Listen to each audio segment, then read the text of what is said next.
Realmente no salgo todavía del asombro y creo que el asombro ha sido de toda la población a nivel nacional, porque no es tan solo Santa Cruz. El asombro de las cifras que arrojan a nivel nacional, de las cifras que arrojan a nivel de departamento, las tasas de crecimiento y como usted ya estaba mostrando algunas cifras de lo que vendría a ser la distribución o el peso relativo por departamento.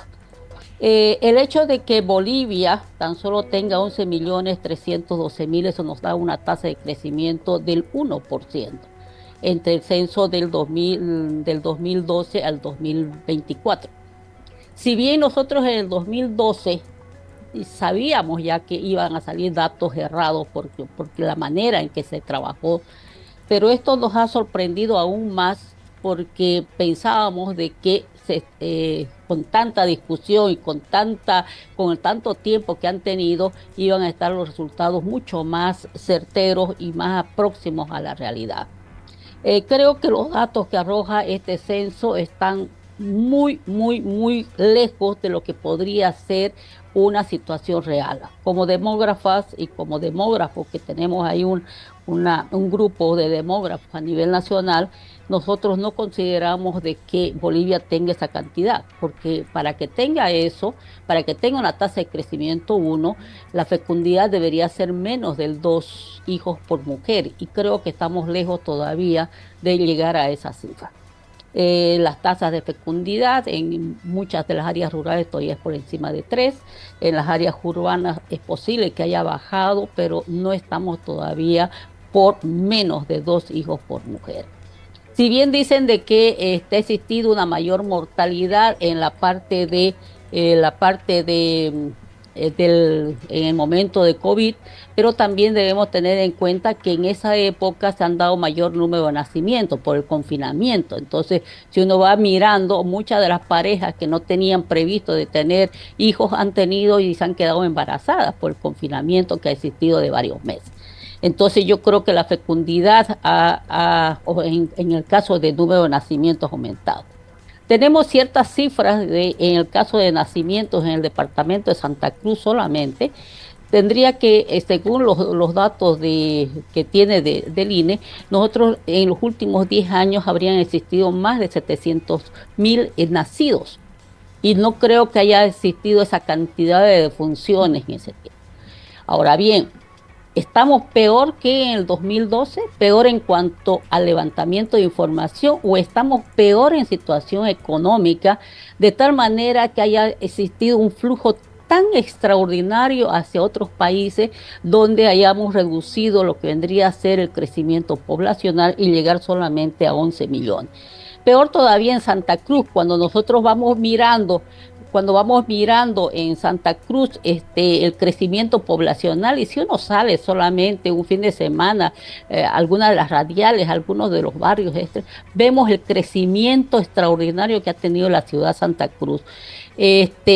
La población que existe en los mercados, la población que existe en los trufis, o sea, es increíble la cantidad de personas, de tal manera que tengamos un crecimiento en el municipio de Santa Cruz realmente bajísimo, donde, como usted decía, la población del municipio de Santa Cruz solamente haya llegado a 1.606.000, o sea, con una tasa de crecimiento bajo, y que eso significa el 51% de la población del departamento. Y eso, cuando ya en la ciudad de Santa Cruz, solamente la ciudad de Santa Cruz, con el censo del 2012, era el 54% de la población del departamento. O sea que nosotros estábamos pensando que el crecimiento de la ciudad de Santa Cruz o del municipio de Santa Cruz era mucho más acelerado que lo del departamento, y ahora resulta que el municipio está creciendo aún muy por debajo de lo que podría ser las estimaciones. Las proyecciones que ha hecho el INE, o sea, estas estimaciones o estos resultados que ha hecho el INE, están por debajo aún así de las proyecciones de población que ellos hacen, y se van haciendo los ajustes con las diferentes variables de fecundidad, mortalidad e inmigración. Entonces, ha errado tanto el INE en hacer sus proyecciones, ha errado tanto el INE en hacer este conteo. Ahora bien, es conteo preliminar, es un muestreo de las boletas, ahí faltan boletas leer, hay boletas que no han sido leídos, entonces quedan muchas interrogantes al INE para que nos salga con estos resultados que indudablemente yo creo que ninguna persona en su sano juicio va a aceptar esta cifra. Tanto autoridades como la población en general creo que no está aceptando estos datos como lo ha presentado. Profesora Melvi, hoy día el director del INE decía que el margen de error es menor al 5%, que es el mejor censo de la historia, que por ejemplo en Paraguay superó el 20% de margen de error, también en Ecuador, y la explicación de por qué hay menos habitantes de lo que tal vez esperábamos lo atribuye en gran parte a las muertes, la pandemia, 147,000 aproximadamente, y también a la tasa de natalidad que disminuyó sorpresivamente, menos de 2 nacidos tal vez por mujer, digamos, ¿no? A diferencia de otros años. Son las dos causas principales que él mencionó hoy preliminarmente. ¿Son argumentos que sustentan o no estas cifras? Le pregunto, ya usted argumentó bueno, el margen de error 5%, ha dicho el director del INE. ¿Usted cree que eso es así? Pero imagínese si el margen de error en el censo del 2012 fue cerca del 10%, si sumamos ese margen de error al censo del 2012, resultaría que el crecimiento de la población en este momento hubiera sido mucho menor del millón de habitantes que estamos pensando a nivel nacional. Entonces, si atribuimos el margen de error del 2012 para ajustar esa población y comparar con la de ahora, estamos mucho más lejos de lo que podríamos estar esperando. Ahora bien, es posible que vamos a certificar cuando salgan los datos de fecundidad, cuando salgan los datos de mortalidad, cuando salgan los datos de migración, pero en lo que observamos en nuestro día a día y en lo que dan las encuestas, no hay una disminución tan drástica. La mortalidad es posible que se haya dado en esa pandemia, pero son 100,000 personas, digamos. Pero para que baje la tasa de crecimiento a nivel nacional al 1%, y Santa Cruz, de lo que venía viniendo con una tasa de 4%, llegue a tener una tasa de 1.4%, no es aceptable, o sea, no está lejos de lo que podría ser la realidad. Y lo vemos nosotros en nuestro día a día, en lo que vemos en las calles, en lo que viene la cantidad de gente que viene en la flota.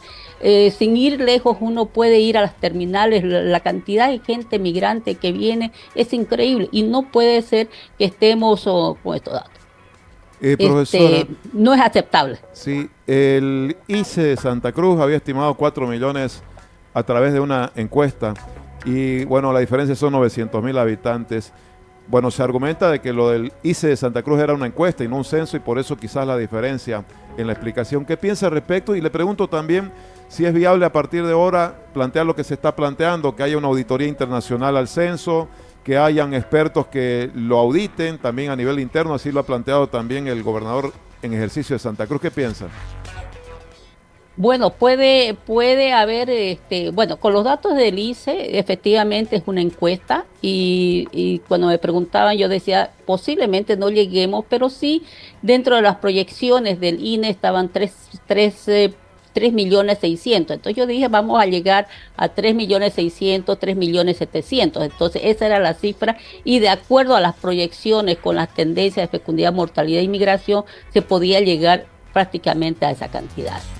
En las cuestiones de auditoría, lamentablemente no tengo mucha confianza porque en el 2012 se hizo un paro, se hizo el reclamo y vinieron los del CELADE.